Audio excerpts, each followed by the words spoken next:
Okay, good morning, guys. Today is World Mental Health Day, and I think that our recent crisis all over the world, the global crisis of COVID-19, has really drawn attention to the need for paying attention to mental health. Yeah, it was a subject largely ignored by us in our day-to-day living. I think now today we know that we no longer can ignore this particular aspect of our lives. And what I noticed was that the isolation levels, the uncertainty created by the crisis, it tipped many people over the edge. And my conclusion to this is that the stress which tipped them over to the edge was not what was important. What was important was that they were near the edge. Yeah, and how come they didn't realize it? Or if they realized it, did they hide from it? Did they run away from it? Yeah, or were they in denial? Yeah, and I think maybe all of these things, and largely helped by how shall I say, the busyness of life. People keep themselves so busy that they can allow themselves to ignore all the signals about their health. Yeah. And this signals about health, actually health applies to both physical and mental. Just like often a diabetic will ignore his sugar levels, not even bother taking a record of them in spite of being advised to do so. Yeah, he will be in denial about the problem, and he'll allow the problem to continue in spite of not having a sense of well-being. Yeah, he knows something is wrong with his body. And not having that sense of well-being also doesn't make him not only aware, but doesn't put him in action to take action about his health. So what I'd like to say is that health is normally defined as a freedom from illness and injury. But I would rather call it a sense of well-being. I think that is a better definition for us to work with, a sense of well-being. Yeah? And mental health is about a sense of well-being in mentally. I mean, it's a psychological sense of well-being. Our cognitive processes are working fine, that they're normal. Our emotional health is giving us, how shall I say, support, succor, is allowing us to handle our day-to-day problems, which invariably are going to be there. Health actually doesn't mean being happy. Yeah, health means that you are able to cope with all the inevitable problems of life. Yeah, so without falling ill or without having a disorder in, say, in your behavior or your thinking. Yeah, so I would say that is what the health I'm talking about. And what happened during the crisis, I found, I'll just generalize a few. There are just too many, but I'll just generalize a few which I noticed. A lot of people went into feeling alone, yeah, feeling defeated, feeling unwanted, feeling overwhelmed. A lot of people, their self-esteem got damaged, yeah, and some people started feeling unloved, rejected. These are all the feelings which I would say spring from our lack of mental health. It springs from having a mental illness. Yeah. So what can we do? That's really the question. Now, I'm not talking about what can we do now. Yeah, though what I'm going to say will help definitely and is one of the solutions. But what can we do so that we don't remain at the edge? How, as human beings or as a society, what can we do that will keep us healthy regardless of the ups and downs of life? Yeah? So a couple of simple things. And the first thing, I believe that being connected or having people with you where you feel connected, yeah, where you experience love, not necessarily that they love you, but you also love them. Yeah? So being connected with people. The second important thing is that we should get a sense of contribution.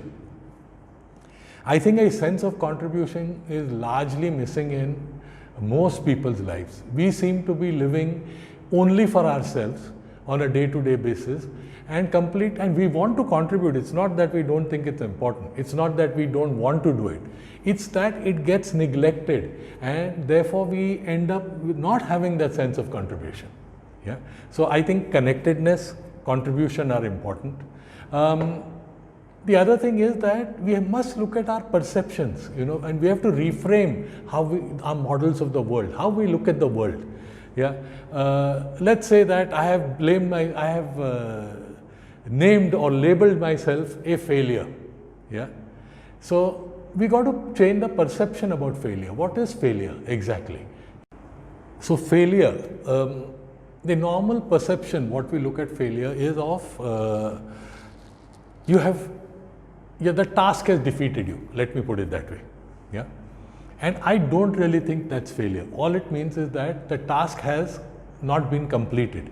And the only time you can say you have failed is when you have stopped attacking the task.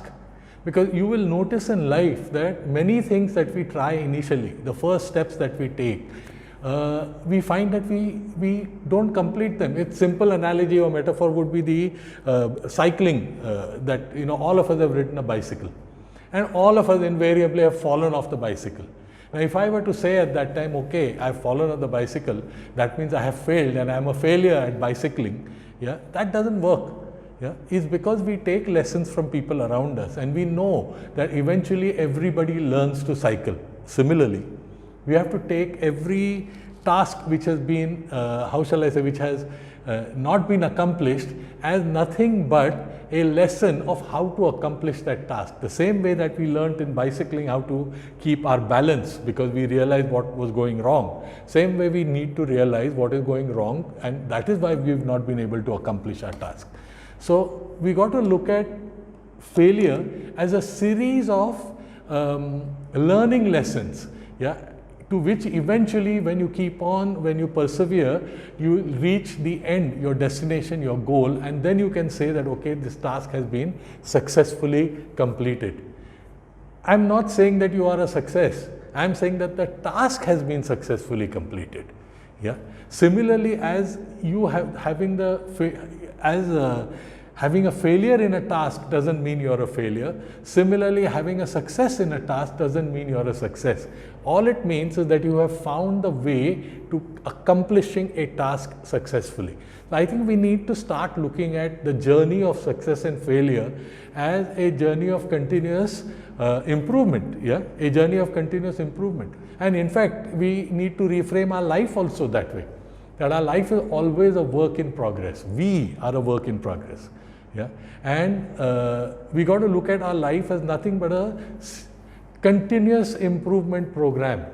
And since we will be having so much improvement, I think we will also be getting a lot of feedback about how well we are doing, and therefore we will keep on getting positive feelings about ourselves.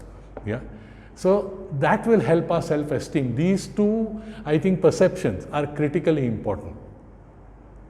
Then I think we don't very often, we are in a habit of taking things which are too big on our plate, and we need to be able to chunk what we take on our plate. Yeah. And chunking will give you a series of successes and feedbacks, because small things we invariably achieve. The smaller the thing, the easier it is to achieve, and invariably we end up achieving.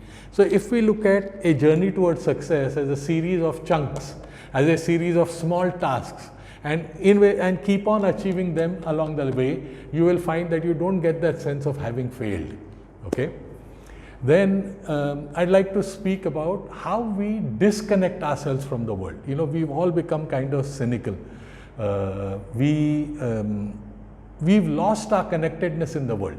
We've lost the way that we forget the world. We've lost our connectedness to the universe. I would say in a kind of way, our spirituality, yeah, about caring about the environment, not feeling we are part of the environment, not feeling we are part of people's lives. I think we need to address that. And how do we need to address that? It's a very simple thing. You got to spare time to connect to people, to contribute in people's lives. yeah, contribute to the environment, contribute to society, yeah, and I think that is one more step that we need to take. And finally, if you still find that you have a problem, don't hide from it. Seek help. That's important. Seek help. Yeah. And I think we must pay as much attention to mental health as we would to any other aspect of our life, if not more attention. Thank you.